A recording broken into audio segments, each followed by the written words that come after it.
ওয়াল্লাযীনা হুম আনিল লাহwi মুরিদুন। আমরা মুমিনের গুণাবলী আলোচনা করছিলাম যে মুমিনের একটা গুণ হলো সে অনর্থক অযথা কাজ থেকে কি থাকবে, বিরত থাকবে। অতি ভোজন, কি ভোজন?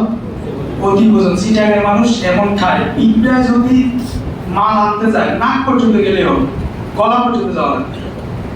আল্লাহ রাস্তায় এটা করবেন, অতি ভোজন করবেন না, সীমিত খান, পরিমাণ মতো খান, শক্তিশালী খাবার খান, যেগুলোতে এনার্জি ঠিক আছে এগুলো খান, অতি ভোজন করবেন। ইফতার ও তারাবি এই দুইটার মাঝের সময়টা খুব বাজেভাবে আমরা ব্যবহার করি, খুব বাজেভাবে। কেউ গল্প, খোঁজ গল্প, কেউ নানা রকম, এমনকি অসংখ্য ঘটনা এই ইফতার এবং তারাবির মাঝে ঘটে, অসংখ্য মারামারি পর্যন্ত ঘটে যাবে এই সময়টা। আল্লাহর রাস্তায় আপনি এই সময়টা সেট করবেন।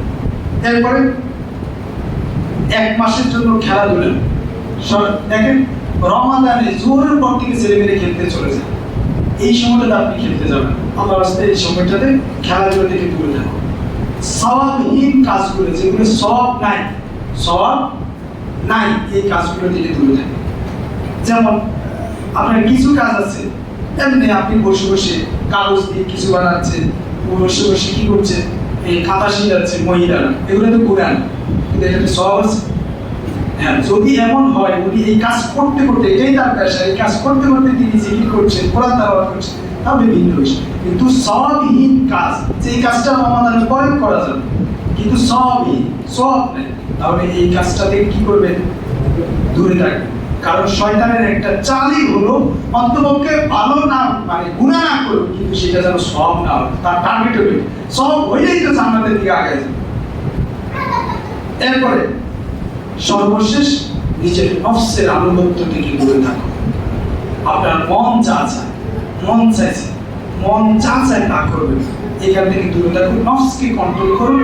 কারণ রোজার একটা অর্থ হলো, সিয়ামের একটা অর্থ হলো জ্বালিয়ে দেওয়া, অর্থাৎ আপনার ভিতরে যে আল্লাহর আনুগত্য বাদে অন্যান্য কিছু আনুগত্য আছে, শয়তানের আনুগত্য, নেতার আনুগত্য, মানুষের আনুগত্য, তারপরে খারাপ কাজের আনুগত্য, এই সবগুলোকে জ্বালিয়ে দেওয়ার জন্যই রমাদানের আগুন।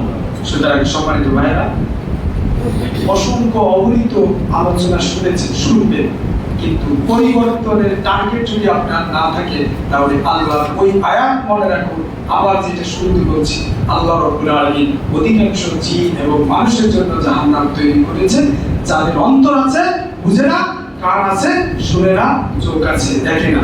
আল্লাহ রাব্বুল আলামিন এই রমাদানটা যেন আমাদের এমন ভাবে না কাটে যে আমাদেরকে জাহান্নামে যেতে হবে। আল্লাহর কাছে দোয়া করছি আজকে এই রমাদানের একেবারে শুরুর আগেই আগ মুহূর্তে আমরা বলছি, আল্লাহ আমাদের সকল প্রকার পাপাচার থেকে হেফাজত করুন।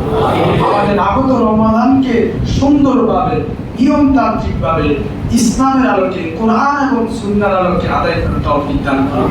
আমাদেরকে পূর্ণ একটি মাস তাকওয়া প্র্যাকটিস, তাকওয়া অনুসরণ করার তৌফিক দান করুন। আমিন। আসসালামু আলাইকুম ওয়া রাহমাতুল্লাহি ওয়া বারাকাতুহু।